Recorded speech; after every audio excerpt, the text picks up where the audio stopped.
When we think about medieval history, our minds usually jump to knights and castles in Europe, right? But what if I told you one of the most powerful empires of that time wasn't in Europe at all? What if it was a naval superpower from South India that absolutely dominated the seas? Well, today we're diving into the incredible story of the Chola Empire. So let me ask you this. Just picture it. A medieval kingdom from India building a massive fleet, sailing across the open ocean and taking on a whole other empire in Southeast Asia. I mean, that sounds like something out of a fantasy novel, doesn't it? But here's the thing. It wasn't fantasy. The Cholas didn't just dream about it. They actually did it. And believe me, that's just scratching the surface of their amazing story.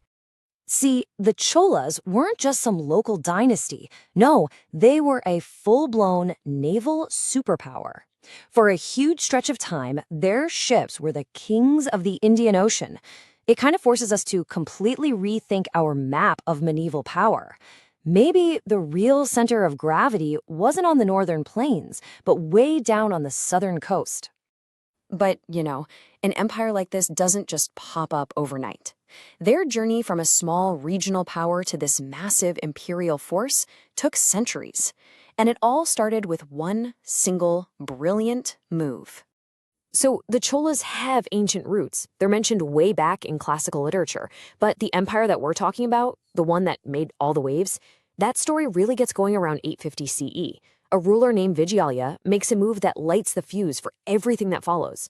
This is the birth of the imperial Cholas. Vijayalia was the guy who got the ball rolling by grabbing the super strategic city of Tanjavur and taking down the powerful Pallavas. He wasn't just winning a battle, he was carving out a permanent kingdom and literally laying the foundation for an empire. And from that foundation, wow, two of the greatest rulers in all of Indian history step onto the scene. A father-son team who would take the Chola name and make it legendary. First up, you've got Rajaraja I. I like to think of him as the architect of the empire, and just look at his resume. He locks down the Chola heartland, conquers the island of Sri Lanka, and builds up a navy that's basically unbeatable. The man was a genius. And to top it all off, he builds a monument to his power that still stands today, the absolutely incredible Brihadeeswara temple. You'd think that would be hard to top, right? Well, then his son, Rajendra I, comes along and takes that legacy and dials it up to 11. He marches his army all the way north to the river Ganges, earning himself the title Gangayokonda.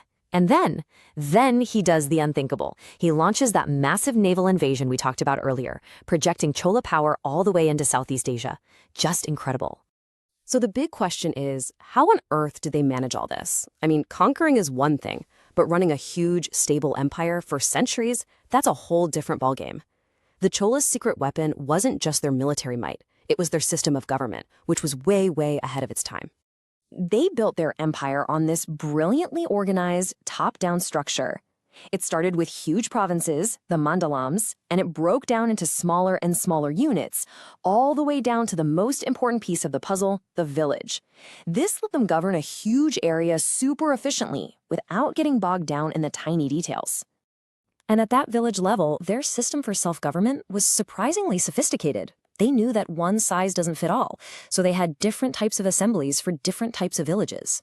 This local power, this autonomy, wasn't just some nice idea. It was the bedrock that made the whole empire so stable. And this is where it gets really mind-blowing, the coup de villi system. This was basically an early form of democracy. Village representatives were chosen by lottery. Think about that.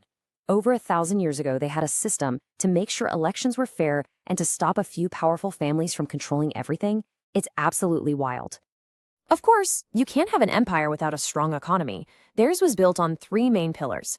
First, amazing agriculture, thanks to some incredible irrigation projects.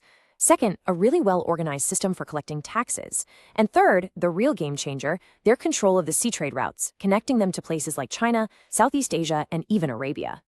Okay, so they were military geniuses and administrative wizards, but their legacy goes so much deeper than that. Their contributions to art and architecture are just as monumental, and you can still see them today. Let's go back to that temple Rajaraja built. The Brihadeeswara temple is just the perfect example of the South Indian or Dravidian style of architecture. That main tower, the Vimana, just soars into the sky. It wasn't just an amazing feat of engineering, it was a powerful statement, literally carved in stone, telling the world just how powerful the Cholas were. And their talent wasn't just limited to giant stone buildings. The Cholas perfected the art of casting bronze statues. That famous, iconic image of the dancing Shiva, the Nataraja, that's a Chola creation. These sculptures are considered some of the most beautiful pieces of art ever made, and you can find them in museums all over the world. But like all great empires, the Chola story had to come to an end. All those centuries of fighting started to drain their resources. New powers like the Pandyas started to rise and challenge them, and eventually a string of weaker rulers just couldn't hold the massive empire together. By the end of the 13th century, their time was over. But their story leaves us with a really fascinating question, doesn't it? Here you have this incredible empire, with its unstoppable navy and stunning art, but it also pioneered these amazing systems of local democratic government. So as we look at our own complicated world today, you have to wonder, what can we learn from an ancient empire that found its greatest strength by trusting its smallest communities?